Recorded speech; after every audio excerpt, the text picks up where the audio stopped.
There is a moment, right before sleep, when the day plays itself back to you. You do not choose it. It just begins the way water finds the lowest place, and almost always it runs toward the same low ground.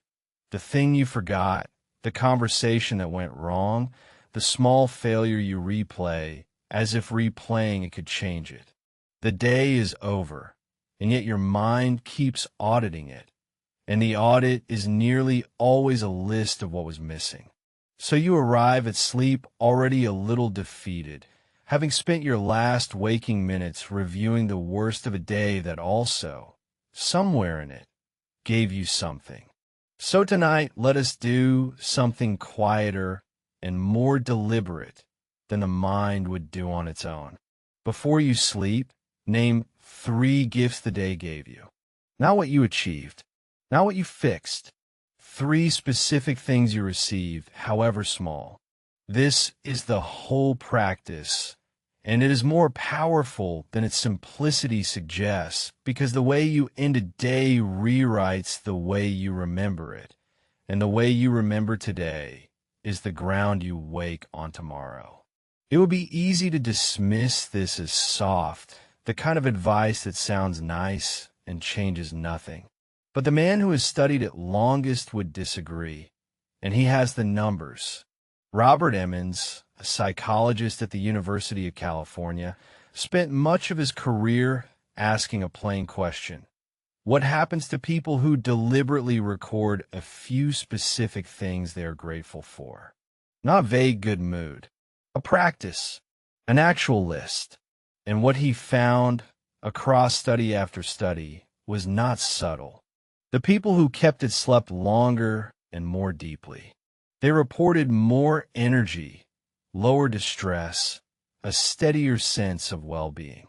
Gratitude, in his work, stopped being a feeling that visits you when life is good and became a thing you do on purpose that measurably changes how you feel, including on the nights when life has not been good at all. The mechanism is almost embarrassingly simple. Your attention is a kind of editor deciding at the end of the day which footage to keep. Left alone, it keeps the threats and the failures, because that is what attention evolved to do. But when you deliberately name what the day gave, you hand the editor a different instruction. You're not lying to yourself about what went wrong. You're simply refusing to let it be the only thing that gets saved. This is not a modern discovery.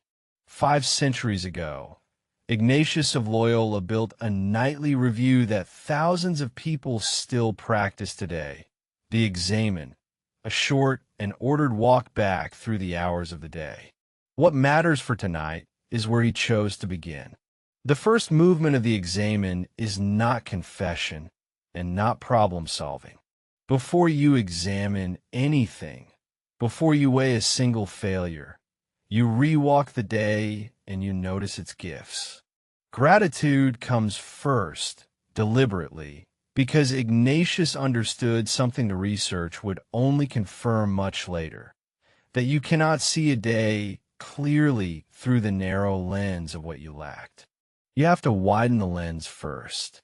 You have to count what arrived before you can fairly weigh what didn't. And then there is the poet Mary Oliver, who spent a lifetime teaching one discipline above all others, the discipline of paying attention. To pay close, patient attention to the small and actual things of a single day, the light through a window, a meal, a kindness you almost missed, was for her a form of prayer and the beginning of gratitude. She kept returning to a single unsettling question, asking what we actually intend to do with the one brief life we are given. And the quiet answer hidden inside her work is that the life is not somewhere ahead of you, waiting to be earned. It is here, in the actual gifts of an ordinary day, if only you slow down enough to name them. Notice that none of this asks you to pretend.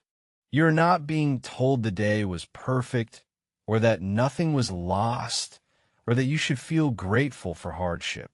Naming 3 gifts is not a denial of what was hard. It is a correction of attention away from the reflex that keeps only the failures toward an honest accounting that keeps the rest too. The hard things were real. So were the gifts.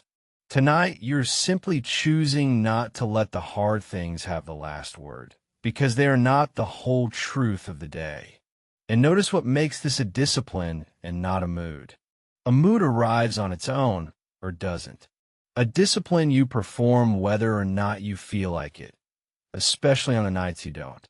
The night you most want to skip the practice, the night the day felt like one long subtraction, is precisely the night the practice does its real work, the night it insists that something was given to you even today.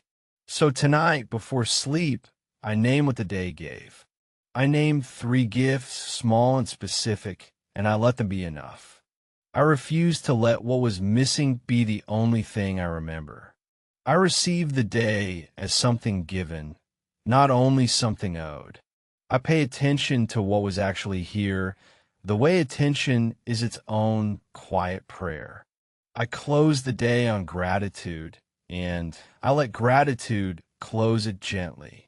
So let the day play back one more time, but slower now, and let it pause on the things it gave you rather than the things it took, the moment of warmth you barely registered, the work that did move even if it did not finish, the face that was glad to see yours. And as you name them quietly, 1 and 2 and 3, feel how the whole weight of the day shifts. How the audit that began as a list of failures becomes instead a small inventory of grace. The same correction Robert Emmons measured, and Ignatius built his evening around, and Mary Oliver spent her life teaching. That to notice what was given is to remember the day was never only what went wrong. And let that be the last thing your mind does before it lets go.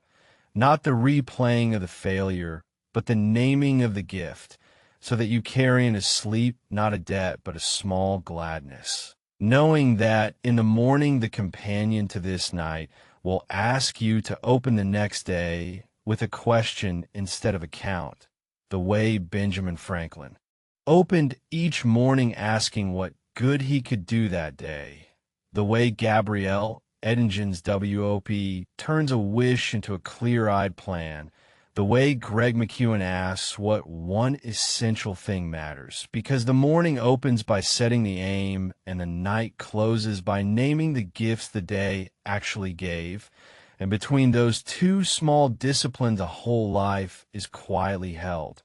But that question belongs to the dawn, and for now there's nothing to ask and nothing to fix. Only 3 gifts named, and the slow, grateful letting go and rest. Begin disciplined and reflective.